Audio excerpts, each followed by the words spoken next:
1995 na ipinalabas ang movie na Batman Forever, and this was one of the biggest movie noong 90s, at maraming Batman fan katulad ko ang na-excite na mapanood ito.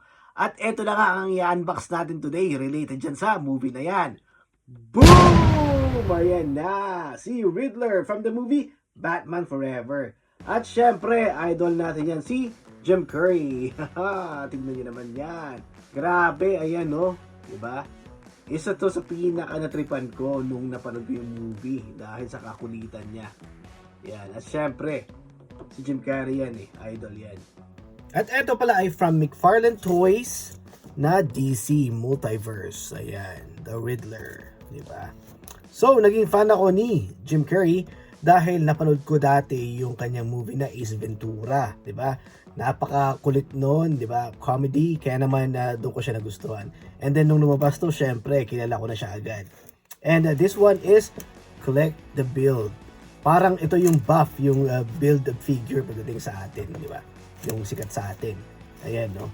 Ito yung bubuin mo. Sino ba yan? Tignan natin. Si Nightmare Bat. Ayan, no? Ang kulit, ang angas na itsura. And these are the other figures na makukuha mo sa set na to para mabuo mo yung buff o yung bat. Ayan. Diba? Si Robin. At eto nga pala, diba? Si Val Kilmer, siya yung Batman dito.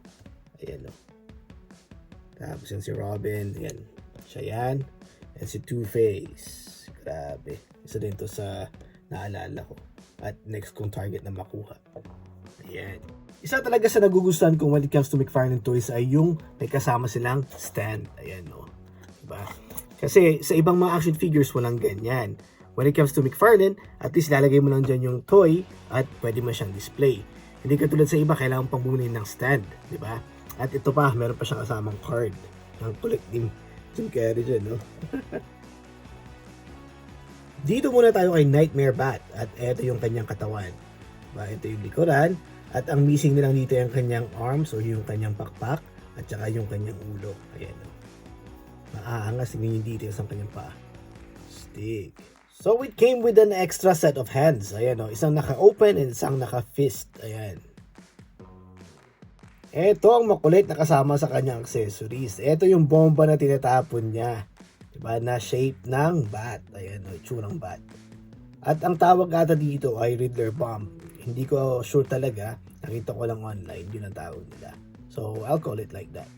And this is it. Eto na si Riddler in flesh. Tignan nyo naman. Yung mukha pa lang. Nakakatawa na. And it came with a staff or tungkod. Ayan o. Pwedeng matanggal yan syempre. Tanggalin natin. Ayan.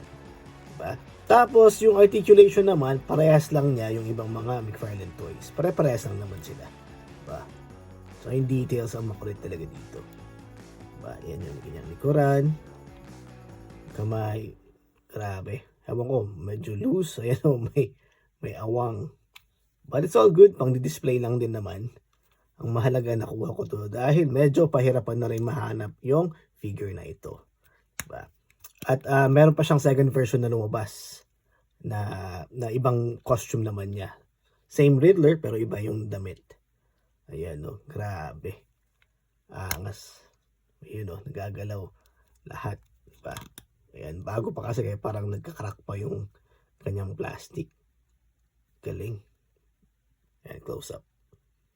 Panalo. Ilagay natin sa stand. At ayan na siya with the stand. Itayo natin.